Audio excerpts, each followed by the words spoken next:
Dear students, today I will be explaining you the concept behind the design of columns. The notes regarding the concept and theory behind the design of columns I have already shared with you on our Edge group.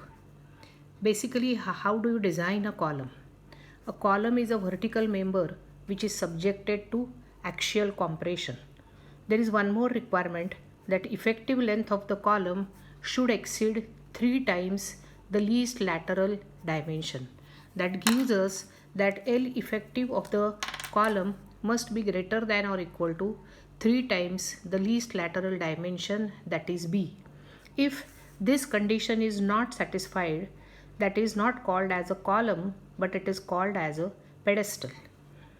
We have to design, there are two types of columns. One is the short column, second one is the long column or the slender column. How to differentiate between a short column and a slender column? For that purpose, a column is said to be a short column where both the slenderness ratios are less than 12. This is the requirement which is given on page number 42 of IS 456 2000. So we have the condition that both the slenderness ratio, that is LEX by D or LEY by B, that must be less than or equal to 12. Now you will have the question in your mind that how one column can have two slenderness ratios. So for that purpose you have to visualize a column on the both sides of which the beams are coming and joining the column. Both the beams are not of the same depth. So naturally the effective length of the column along one direction, that is along x direction, is not the same as effective length along the y direction. So for a column to be a short column, both these values should be less than or equal to 12.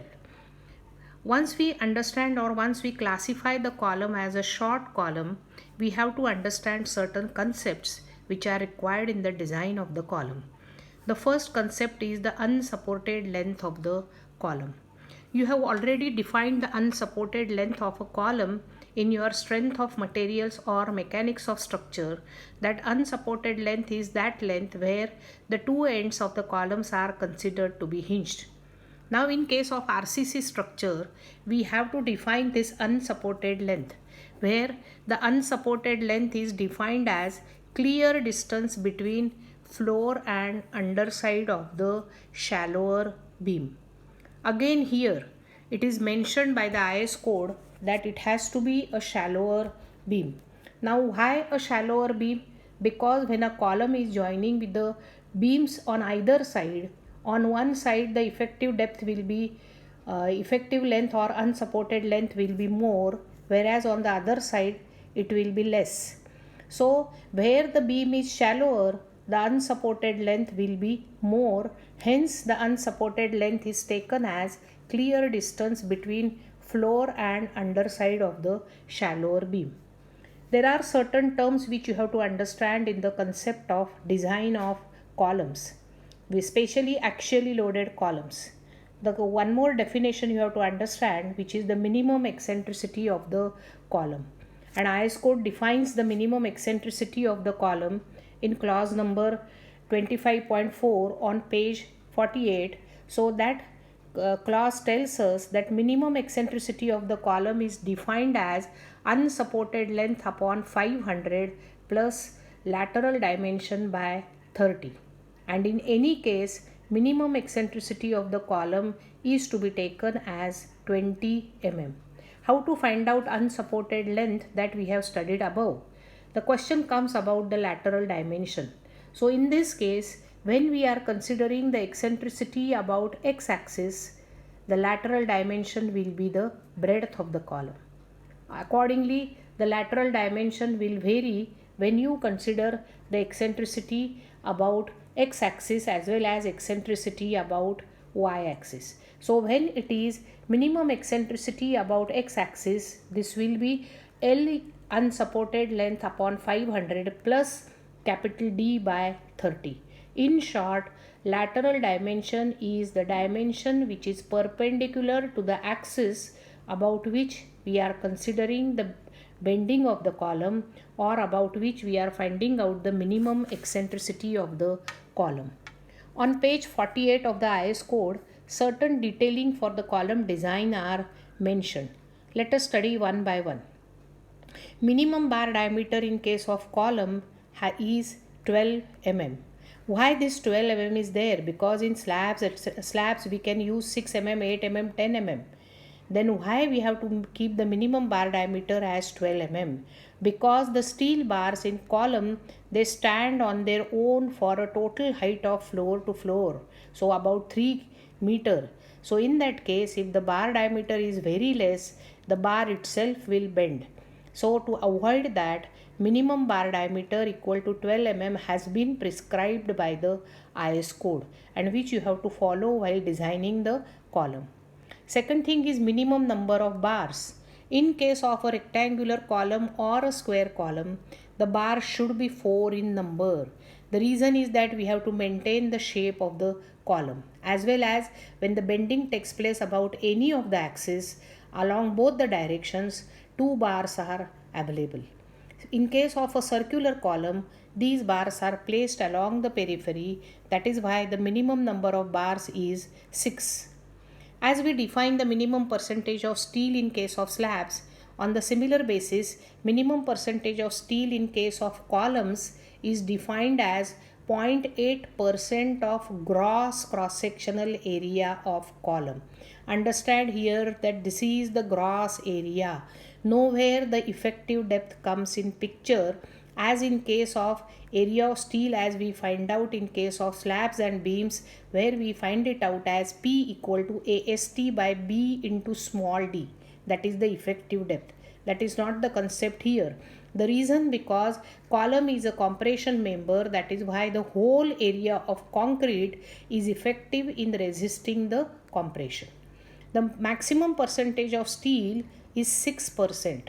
Though IS code recommends this as 6%, normally it is kept as 4% for all practical purposes. Otherwise, there will be congestion of steel in the column. Always care is taken that column is a compression member. Concrete is strong in compression. That is why the steel is provided least in case of column. So normally the percentage of steel that is provided in the column lies between 1 to 2%. Very rarely it goes more than 2%. Spacing of the bar should not be more than 300 mm. Why this is so? Because if the column is say of size 230 by 450 mm, and if you provide only 4 bars as per the above recommendation, the center to center distance between the bar becomes more than 300 mm, and in that case the central portion of the column behaves only as the plain cement concrete. To avoid this, the bar spacing must be more than 300 mm, and this has to be carefully observed while providing the number of bars. As far as column is concerned, 2 types of reinforcements are provided. One is the vertical steel, that is the longitudinal steel, which is provided to resist some part of the axial compression along with concrete. To bind this vertical steel, to bind this main steel, transverse reinforcement or links are provided. These are also called as lateral ties, but they are never called as stirrups, because the word stirrups indicates that their function is to resist the shear, and these are provided in case of beams. So never use the word stirrups in case of columns. It is either the transverse reinforcement or the links. Diameter of this lateral ties or links, IS code has mentioned it again on page number 48. So as per the IS clause, the diameter of this lateral tie should not be less than 1/4 of the diameter of the lateral longitudinal reinforcement, that is the main steel, and in any case it should not be less than 6 mm. So we have to see that minimum 6 mm diameter has to be provided. So as long as your bar diameter is 24 mm, you can every time you can provide 6 mm as the diameter of the lateral ties. Pitch of these lateral ties. The clause says that pitch of these lateral ties should not be more than Least of, first is the least lateral dimension. So the least lateral dimension means the width of the column, which will be normally equal to 230 mm. Then second criteria is 16 times the diameter of the smallest longitudinal bar. That means in case of a column, if all the bars are of same diameter, it can be taken as that diameter. But if you are providing say 4 bars of 16 mm and 2 bars of 12 mm, then here you have to take it as 12 mm. And third condition is 300 mm. Out of these three, whichever is the smaller one, whichever is the least one, your pitch should not be more than that. So accordingly we have to design the lateral ties. When we design the axially loaded short column, a formula is given in the IS code, and this formula is based on your concept of composite member. A composite member is the one which shares the load between the two materials. Which are the two materials in case of a column? One is concrete, another one is steel. So the load shared by concrete plus load shared by steel equal to the total load which the column has to resist. So load shared by concrete can be expressed as stress in concrete in compression plus gross area of concrete plus stress in steel in compression plus area of steel in compression. This can be further expressed as sigma cc, that is the stress in concrete in compression is given as 0.4 fck plus this area of concrete will be A gross minus whatever is the area of steel that is subtracted from it plus sigma SC ASC, which gives us 0.4 FCK AG plus 0.67 FY minus 0.4 FCK ASC. This direct formula can be used for design of axially loaded short column. There are certain limitations to use this formula, which we will study when we will actually solve a problem on design of axially loaded short column. We have studied that in the column there are two types of reinforcement. One is the longitudinal reinforcement, which is the vertical reinforcement, which is the main steel in the column. So what is the function of this longitudinal reinforcement?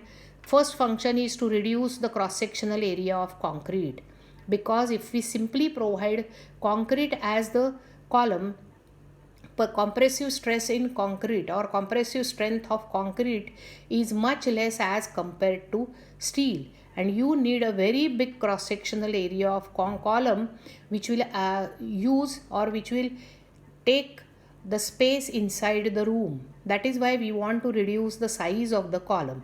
So to reduce the size of the column, the concrete is strengthened by providing steel. So the main function of the longitudinal reinforcement is to reduce the cross-sectional area of concrete. Concrete can buckle when it is made vertically standing for a height of more than 3 meters. So to avoid the buckling of concrete, to enhance the buckling of concrete or to support the buckling of concrete, the function of longitudinal reinforcement is there. It also maintains the shape and confines the concrete in the rectangular shape. It increases the shear and avoids shear failure of the concrete for a longer height. So these are the four functions of the longitudinal reinforcement. The links or the transverse reinforcement have a different function. So let us study what are the functions of transverse reinforcement. The first function of the transverse reinforcement is to hold the longitudinal reinforcement, because if the bars are just standing inside the concrete while pouring the concrete, the bar may get dislocated and they will change their position and they will may not maintain the shape of the column. So to hold the longitudinal reinforcement, to confine the concrete in that particular shape, to reduce the effective length of the column. If you don't provide links in the column, effective length of the column will be directly one floor to the other floor.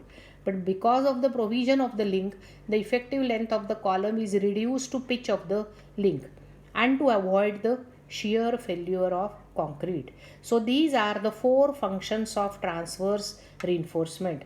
So this is the basic concept behind design of the column and the requirement given by the IS code. Any column can be designed for minimum eccentricity. That means even if you wish that the column has to be purely axially loaded, it is very rare. By orienting the column in proper way, the eccentricity of the column can be reduced. Majority of the columns can be designed as columns subjected to uniaxial bending. If a column is subjected to biaxial bending, a separate check is necessary to be given, and that check is as per clause 39.6, page 71. So this is everything regarding the theory of column which is subjected to axial compression.